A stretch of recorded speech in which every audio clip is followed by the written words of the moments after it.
स्वागत करते हैं दोस्तों आपका हमारे चैनल के अंदर। जिस तरह से आप जानती हैं कि हरियाणा के अंदर विधानसभा चुनाव की तैयारियां पूरे ज़ोरों शोर से चल रही है। हरियाणा विधानसभा चुनाव की अगर हम बात करें तो मैं आपको बता दूं कि शुरू से लेकर अब तक के और तारीखों के ऐलान के बाद तारीखों के बदले जाने के लिए और कई एक चीज़ों के ऊपर भारतीय जनता पार्टी कई एक संगठनात्मक तरीक़ों से ज़िम्मेदार बताई जा रही है। लेकिन दोस्तों जिस तरह से मैं आपको बता दूं कि भारतीय जनता पार्टी फ़िलहाल सत्ता में है और 10 साल से सत्ता के सुख में जो है तो मदहोश हो चुकी भारतीय जनता पार्टी को अब कई बड़े झटके लगते हुए नज़र आ रहे हैं। दोस्तों मैं आपको बता दूं कि चुनावी प्रतिक्रिया और चुनावी प्रक्रिया पूरी तरह से शुरू हो चुकी है।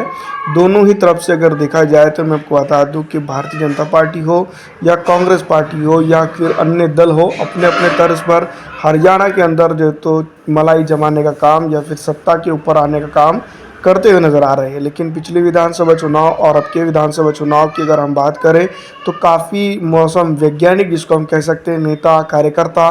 पदाधिकारी अधिकारी जो भारतीय जनता पार्टी के, वो सीधी तौर पर भारतीय जनता पार्टी को छोड़कर या फिर भारतीय जनता पार्टी को तलाक दे के जो है तो मैं बता दूं कि कांग्रेस और अन्य दलों के अंदर शिफ्ट होते हुए नज़र आ रहे हैं। वैसे मैं आपको बता दूं कि जेजेपी की भी अगर हम इसके अंदर बात करते हैं तो जेजेपी मैं आपको बता दूं कि कुछ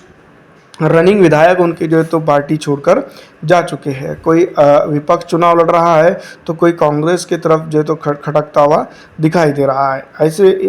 ऐसे हालात में अगर हम बात करें तो मैं आपको बता दूं कि जेजेपी पूरी तरह से जो ज़मीन दोस्त होते हुए दिखाई दे रही है। वहीं कांग्रेस की अगर हम बात करें तो कांग्रेस के अंदर भी ऐसे कई नेता हैं जो मौसम वैज्ञानिक है, लेकिन ज़्यादा तादाद फिलहाल जिस तरह से हम देख रहे हैं तो सत्तारूढ़ पार्टियों के अंदर देखने को ज़्यादा मिल रही है, जिसमें जेजेपी हो चुकी है। जेजेपी के बाद जो तो बीजेपी हो चुकी है। बीजेपी के अंदर तो मैं आपको बता दूं कि कई बड़े दिग्गज नेता जिसके ऊपर जो तो बात की जा रही थी कि ये पॉलिटिकल पार्टी बीजेपी को नहीं छोड़ सकते हैं, लेकिन आज की कंडीशन अगर हम देखें तो मैं आपको बता दूं कि भारतीय जनता पार्टी को छोड़ने के लिए मजबूर है या फिर छोड़ चुके हैं। और कुछ ऐसे भी ज़रूर है जो मजबूरी के साथ जो चिटके हुए हैं और विधानसभा चुनाव के रिजल्ट के आने के बाद दोस्तों मैं आपको बता दूं कि वो बीजेपी को ताल ठोक कर अलविदा कह सकते हैं। जिस तरह से मैं आपको बता दूं कि फिलहाल भारतीय जनता पार्टी का